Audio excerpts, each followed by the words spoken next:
my colleague and friend and a colleague at the National Security Council, Professor Kithure Kindiki, Principal Secretary Dr. Susan, Principal Secretary MOD Patrick Mariro, the Vice Chief of Defense Forces, Lieutenant General John Omenda, the Commissioner General of Kenya Prison Service, Brigadier retired John Warioba,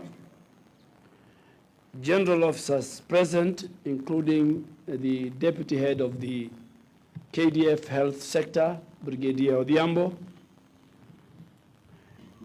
the Chief of Infrastructure at Defense Headquarters, Brigadier Sokobe, senior officers, distinguished guests, ladies and gentlemen, good morning. And our Member of Parliament, Simon, a great man. I was his leader many years ago. Today marks a very important occasion as we gather to celebrate the handover of the Kenya Prison Service Wanini Kireri Magereza Level 4 Hospital here in the heart of Kiambu County. First and foremost, I extend my heartfelt gratitude to the brave men and women of our security forces, particularly the Kenya Defense Forces and the Kenya Prison Service present here, for their unwavering dedication and service to our nation. Your commitment not only to safeguard our borders and upholding law and order, but also contributing to the socio-economic growth of our country does not go unnoticed. We recognize and appreciate the sacrifice you make and the risk you face daily to protect human life, property, and uphold the rule of law. The establishment of this facility is a testament to our government commitment in providing quality health care services to all its citizens, including those who serve in our national security agencies. This initiative is part of a broader health care program aimed at ensuring access to essential medical service. Our notable institutions under this program include the National Police Service Hospital along the Mbagathi Way, which me and my brother, Minister Kindiki, will visit later today, and the Forces Referral and Research Hospital, which is under construction, level 6, under construction in Kabete Barracks. And that is a hospital, the level 6, that will become a regional referral hospital, not only for our security organs and our citizens, but for our regional partners and allies in the security sector. The construction of this hospital, completed in a remarkable 9 months, from October 2021 to June 2022, showcases our determination to provide the state-of-the-art health infrastructure. With a capacity of 150 beds, 2 major theaters, and critical care units such as accident and emergency, ICU and HDU, maternity and dental services, this facility is equipped to cater to the diverse health needs of our community and members of our security organs. Furthermore, I'm pleased to announce that the hospital is designed to be friendly to people with disability, encompassing accessible entrance, washrooms, circulation areas, ensuring there is inclusivity for all.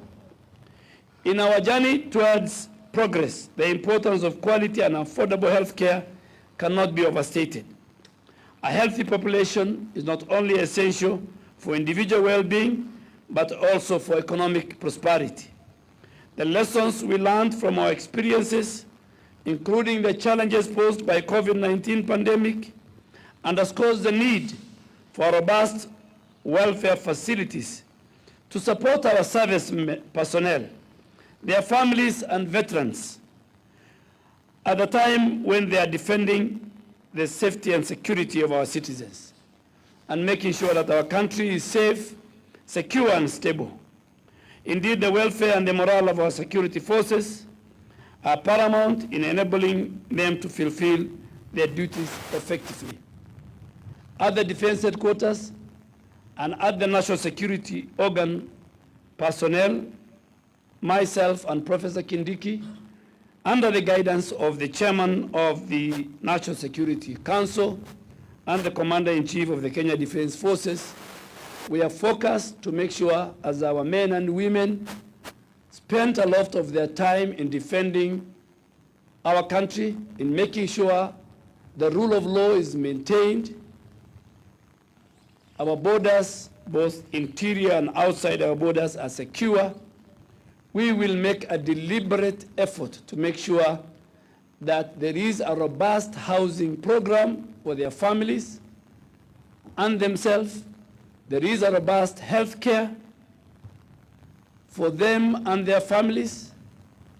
And there is a good education system for their children. Those three provided by this administration, our officers, whether in interior or in deep operations, will have a focus on the enemy and making sure that as they defend our country, as they protect our country, their families, their children access good health care, live in a decent housing, and they can go to good schools. In affirming our commitment to our uniformed personnel and their dependents, the government will continue to provide unwavering support, ensuring that investments are targeted and effective. It's imperative that we will prioritize the well-being of those who selflessly serve our nation. And I want to reiterate what Professor Kindiki has said. Those of us who have been given an opportunity to serve under this national security organ framework, we are comrades, we are partners, we are brothers and sisters, and we call upon all of you that we have one mandate provided in the Constitution to protect and defend our country and the citizens, and to provide security and stability for the socio-economic development of our country to be attained, and for institutions like the National Police Service and Kenya, and that the Kenya Prison Service falls under, is to maintain that the rule of law is anchored among our citizens.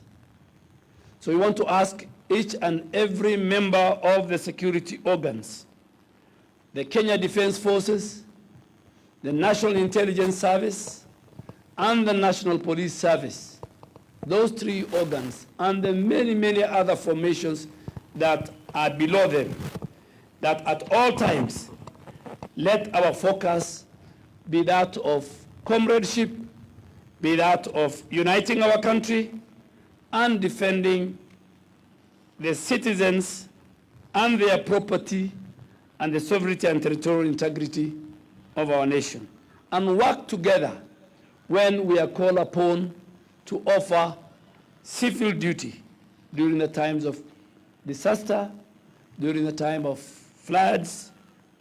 We will be called upon by the Constitution and by the command structure to come to the help of our citizens and our country.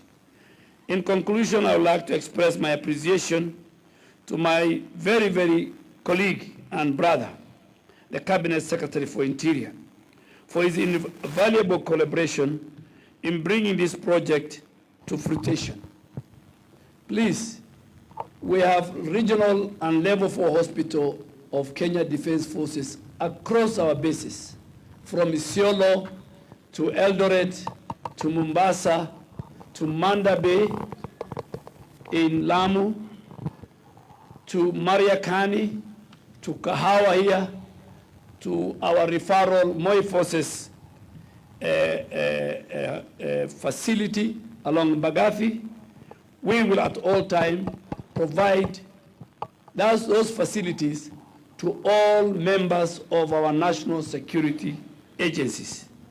And I want to commit, as my peers have said, on behalf of the Chief of Defense Forces and the whole KDF fraternity, that we will walk the journey with Kenya Prison Service and this hospital, that please at any given time, if you have a complication here, please talk to our leadership at the KDF Health Services.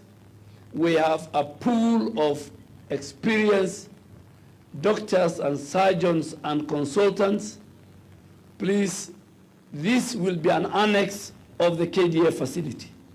Anytime you can come and ask for any expertise that you require.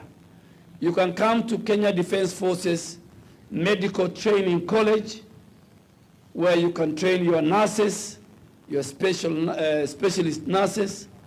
You can train your clinicians. And now we have begun a master's program in surgery, which your doctors, because they are part of the national security architecture, they can access. So we are only handing over, but we will be partners. We will work together. We will work together. And as we agreed with the minister, the Commissioner General and the PS Correctional Services, the community is very important to us. In the event, in the unlikely event, we have a critical patient from the community. Please don't lock that patient out of this facility. Let that patient be brought. He is a citizen. He is part of our community. Let the community, in a limited way, also access our facility. God bless you. Let all of us be inspired by the spirit of selfless service as we work towards building a brighter future for generations to come. God bless you. God bless Kenya. Thank you, Professor Kindiki and your team, for welcoming us, the membership of Kenya Defense Force and MOD, to this facility. Thank you.